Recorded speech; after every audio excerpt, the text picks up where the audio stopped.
Pertanyaan berikutnya, benarkah pasangan Anies Muhaimin dan Ganjar Mahfud tidak konsisten mengusung perubahan dan perbaikan dari program pemerintahan Jokowi saat ini seperti yang disindir pendukung Prabowo Gibran Fahri Hamzah? Apakah sindiran Fahri ini bagian gimmick untuk menarik perhatian publik? Kami akan ulas bersama dengan Wakil Ketua Umum Partai Gelora Indonesia Fahri Hamzah dan juga juru bicara tim pemenangan nasional Ganjar Mahfud Guntur Romli. Selamat sore semuanya, apa kabar? Selamat sore, Assalamualaikum. Waalaikumsalam warahmatullahi wabarakatuh. Bang Fahri, saya ke Anda dulu. Anda mencuit waktu itu di tanggal 26 Desember. Semua samar dan abu-abu. Ini kan berhubung ada perwakilan dari nomor urut 3. Bagian mana yang abu-abu menurut Anda dari pasangan Ganjar Mahfud? Terima kasih. Pak Prabowo menyusun argumen kehadirannya di pentas politik ini tentu adalah yang paling lama. Sebab beliaulah yang paling sering menjadi kandidat, dan ini adalah pertarungan yang kesekian kali dari beliau. Karena itulah argumentasi kehadirannya itu memang paling dikenal oleh masyarakat dan paling update. Tetapi memang setelah peristiwa politik 2019 yang menciptakan perpecahan di tengah masyarakat secara sangat masif gitu, lalu muncullah satu platform yang luar biasa, yaitu platform untuk membangun rekonsiliasi nasional antara Pak Prabowo dengan Pak Jokowi yang 2 kali bertarung dalam suasana pilpres yang sangat panas dan membelah masyarakat. Nah, sehingga kemudian platform rekonsiliasi itu paling kuat, sehingga memang itulah yang relevan untuk diteruskan.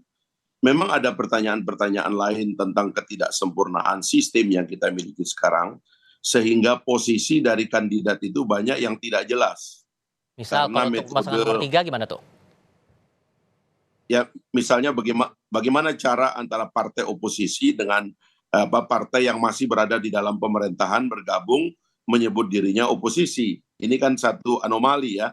Atau partai yang tadinya sangat mendukung presiden tiba-tiba slip di ujung, kelihatan menolak apapun yang datang dari presiden. Itulah yang menyebabkan kemudian publik membaca relevansinya dan dalam tanda petik memberikan hukuman kepada koalisi atau kandidat yang dianggap inkonsisten dengan langkah-langkahnya. Nah, sementara Pak Prabowo dari awal karena membangun rekonsiliasi dengan Pak Jokowi sebagai bagian dari kabinet ini dari awal, memang itu yang dianggap paling relevan karena memang kalau kita mengadu antara siapa dengan siapa dalam Pilpres 2024 itu adalah kita mengadu antara pemerintah dengan oposisi. Antara mereka yang sedang dalam pemerintahan yang ingin meneruskan gagasan dan ide pemerintahan itu dengan mereka yang melakukan perlawanan dari luar. Masalahnya adalah yang berlanjut ini sangat jelas. Rekonsiliasi antara Pak Prabowo dan Pak Jokowi melahirkan kandidat Prabowo Gibran, sementara yang lain itu menjadi tidak jelas begitu relevansinya. Nah, dugaan kami inilah yang kemudian menjadi sebab tren survei dari Prabowo Gibran naik terus, yang bisa saja menurut kami itu bisa mengarah kepada satu aklamasi atau melalui pemilu tentunya ya, bukan tidak melalui pemilu, tetapi itu akan mendapatkan suara untuk pada putaran pertama pemilu 14 Februari 2024 itu bisa diakhiri karena pemenangnya sudah keluar. Itu alasannya itu gagasannya. Itu alasan dari perwakilan dari nomor 2 nih, Mas Guntur. Gimana Anda menanggapi itu? Ya, kalau saya melihat bahwa sebenarnya kita sudah tidak perlu bukti lagi bahwa selama ini Prabowo itu sudah ditolak oleh orang Indonesia melalui 2 kali pemilu misalnya. Kemudian kalau kita ditanyakan programnya Pak Prabowo itu apa sebenarnya? Ternyata kan kalau dari 2 pemilu kan jelas bahwa apa yang ditawarkan Pak Prabowo itu tidak jelas. Ya, sudah ditolak oleh masyarakat Indonesia. Kemudian sekarang yang dilakukan oleh Pak Prabowo adalah jualan namanya Pak Jokowi dengan isu keberlanjutan. Bagaimana kita bisa percaya pada Pak Prabowo yang mau melanjutkan programnya Pak Jokowi, sementara Prabowo menghadapi Pak Jokowi selama 2 kali, dan itu yang terpilih adalah Pak Jokowi. Jadi ini kembali ke soal kepercayaan masyarakat kepada Pak Prabowo sendiri. Nah, kalau Pak Ganjar itu jelas, bahwa yang selama ini memenangkan Pak Jokowi bersama Pak Jokowi adalah Ganjar Pranowo. Nah, dan juga dari kualitas kepemimpinan, kualitas pelayanan, suka belusukan, kemudian melayani masyarakat. Itulah kepemimpinan Jokowi yang asli ya. Yang ini yang juga kita lihat ada dalam diri Pak Ganjar Pranowo. Kalau Pak Prabowo itu kan hanya klaim-klaim saja ya, hanya klaim-klaim saja, tidak menawarkan apa yang sudah menjadi gagasan dia secara secara pribadi atau secara sebagai paslon. Kalaupun kemudian Sementara ngomong Pak hitam Ganjar, putih kini berubah lagi, itu kalau cuitan dari Bang Fahri Hamzah waktu itu. ya Anda merasa sementara itu tidak kalau beralasan? Ganjar, ya sementara kalau Ganjar itu kan programnya Pak Jokowi itu kan dirumuskan oleh juga PDI Perjuangan ya. Program apa yang dilakukan oleh Pak Jokowi itu kan idenya dari Nawacita yang semuanya itu juga dirumuskan dan juga dilaksanakan sebagai program dari PDI Perjuangan. Misalnya, PDI Perjuangan adalah partai yang membela wong cilik.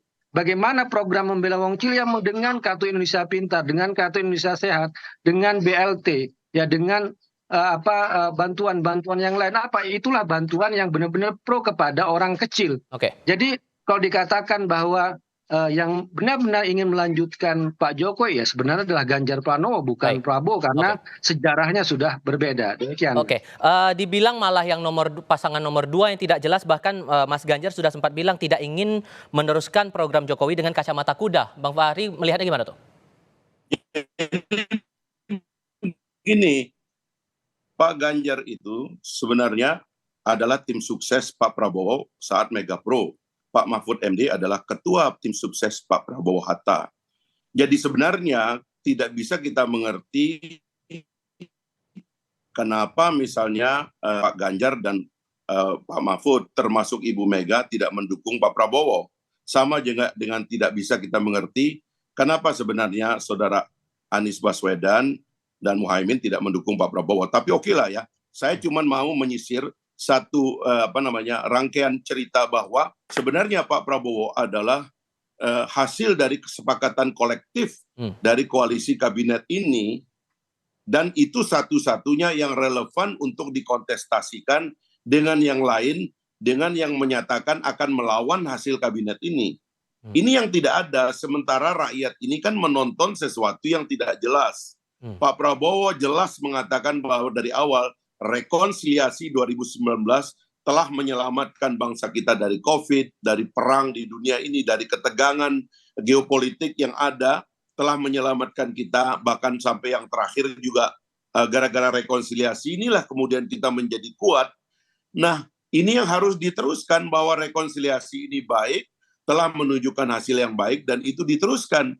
Lalu itu diamini, quote unquote, secara langsung atau tidak langsung oleh Pak Jokowi bahwa wakil dari kabinet yang melanjutkan perjuangan kabinet ini adalah Pak Prabowo, dan itu ditunjukkan dengan sikapnya tentang IKN, sikapnya tentang mega infrastruktur yang dibangun pemerintah, sikap-sikapnya terhadap kesejahteraan rakyat, isu stunting, memberikan makan anak-anak, mengurus ibu hamil dan sebagainya, itu adalah kelanjutannya. Nah, sementara yang lain memang sebenarnya harus ada lawan kan. Cuman lawannya itu tidak menjelaskan posisinya yang jelas. Sehingga publik tidak melihat bahwa ini lawannya ini sebenarnya serius nggak sih gitu. Katanya perubahan tapi masih berada dalam kabinet. Katanya mau melawan tapi kemudian berubah-ubah. Nah, inilah yang menyebabkan di satu sisi surveinya Pak Prabowo Gibran terus-menerus naik, sementara yang lain kemudian mengalami drop. Baik. Nah, kami melihat kalau tidak ada perlawanan yang substantif, maka rakyat akan mengatakan ya udahlah, memang kita rekonsiliasi lagi, aklamasi lagi, sehingga kemungkinan ini cuma satu putaran gitu loh. Kalau di pihak kami, kira-kira gitu. Kalau di pihak kami itu ingin melanjutkan, tapi juga sekaligus ingin melakukan perbaikan dan penyempurnaan. Keberlanjutan di pihak kami itu bukan kepada keberlanjutan personal, tapi keberlanjutan program, ya. Kemudian juga kami akan menyempurnakan dan memperbaiki apa yang dilakukan oleh Pak Jokowi. Jadi bukan dalam rangka copy paste ya, apa yang sudah dirumuskan dilakukan oleh Pak Jokowi, meskipun yang dilakukan Pak Jokowi juga rumusan dari PDI Perjuangan. Jadi di situ ketemunya, tapi juga kami akan melakukan penyempurnaan. Misalnya salah satunya yang selama ini dengan bantuan-bantuan banyak sekali dengan menggunakan kartu-kartu. Kami ingin memperbaiki, ingin menyempurnakan, menyebut sebagai KTP Sakti. Jadi orang untuk mendapatkan bantuan nggak perlu lagi pakai kartu-kartu yang banyak yang bisa jadi hilang atau bisa menumpuk saja di dalam dompet, memberatkan, tapi cukup dengan KTP. Bantuannya ada, tapi sistem pembagian, sistem pendapatannya itu tetap menggunakan kartu, dan ini disebut dengan perbaikan. Kemudian juga soal IKN, jelas Pak Ganjar sudah menyatakan bahwa akan meneruskan, Pak Mahfud juga akan meneruskan, karena itu adalah kesepakatan yang sudah diatur dalam undang-undang kita. Tetapi terkait perbaikan-perbaikan di dalam, kritik-kritik masyarakat, kita juga harus mendengarkan.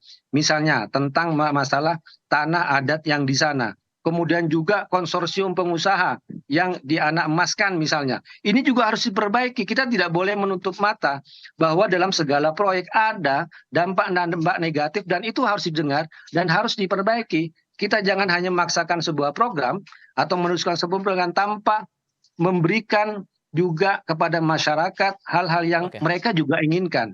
Jadi kalau di pihak Ganjar Mahfud jelas kami melanjutkan, tapi dengan memperbaiki dan menyempurnakan, tidak hanya copy paste. Apalagi dalam arti kami tidak melanjutkan misalnya dalam konteks hanya orang-orangnya saja.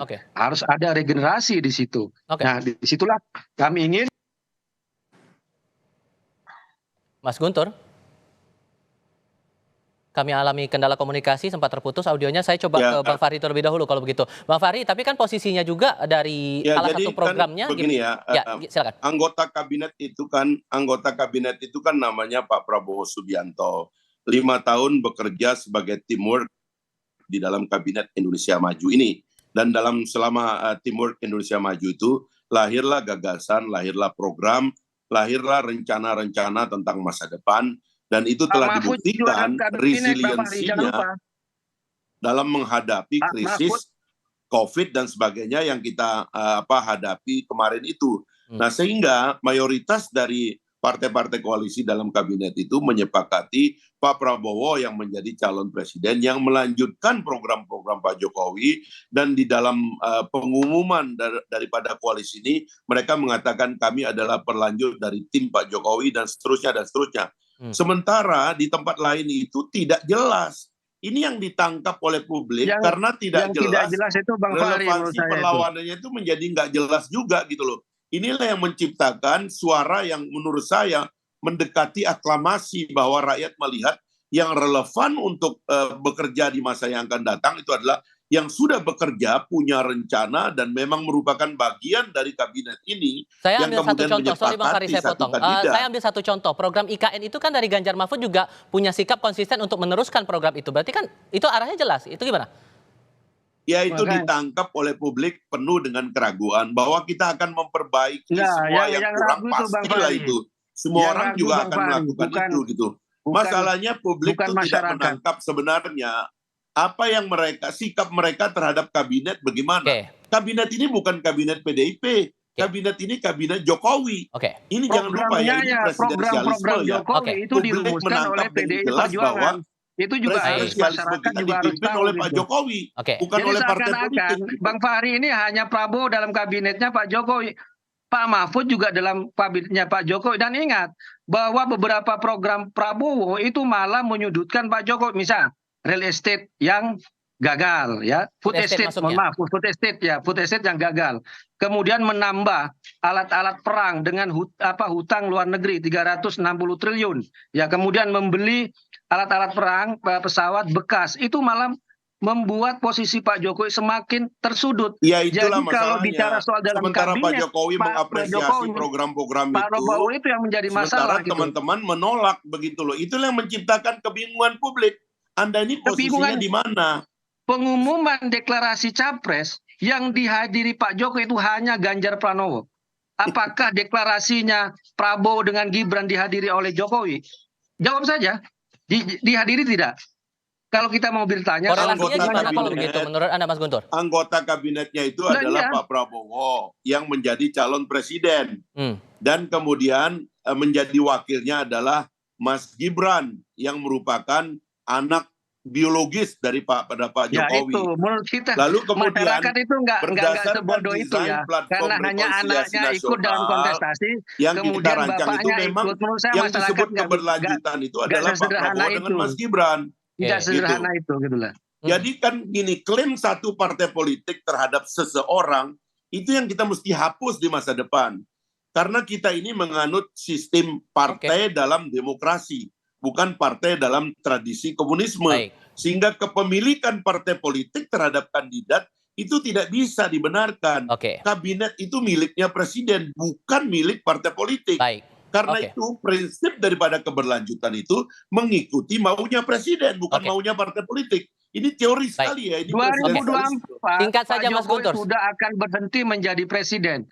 Jadi tidak bisa kita lihat relevan kalau masih dilihat Jokowi ada dalam putaran kontestasi antara Mas Guntur. Prabowo. Oke, silakan.